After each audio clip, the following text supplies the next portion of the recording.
बंद करा. विराजनी शहाणे या यूट्यूब चॅनलमध्ये तुमचं स्वागत आहे. आज आमचं पहिलं ब्लॉग आहे. नवीन वर्षापासून आम्ही नवीन ब्लॉग चालू करत आहोत आणि सर्वांना नवीन वर्षाच्या हार्दिक शुभेच्छा. मी दीपा. नवीन वर्षानिमित्त अष्टविनायकपैकी एक गणपती आहे ना, वरदविनायक महाडचा, तिथे चाललेलो आहे. तिथे गेल्यावरती दाखवूच काय काय करणार आहे. तुम्ही कंटिन्यू ब्लॉगमध्ये राहा.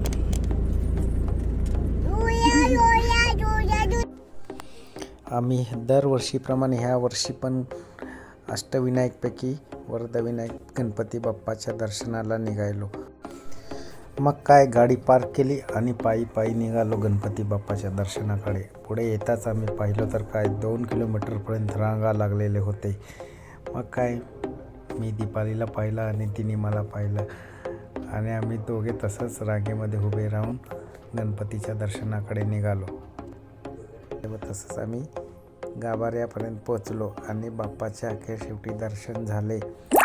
दर्शन होऊन बाहेर येताच श्रीराजने उंदीर मामाच्या कानात सांगितले, मनातली इच्छा मागून घेतली आणि मग काय आमचे दर्शन झाले आणि बाहेर येऊन आम्ही फोटो सेल्फी घेतले. मग आम्ही परतीचा प्रवास पुन्हा पुण्याकडे वळवला आणि निसर्गाचा आनंद घेत आम्ही पुण्याकडे निघालो आणि घरी पोचलो.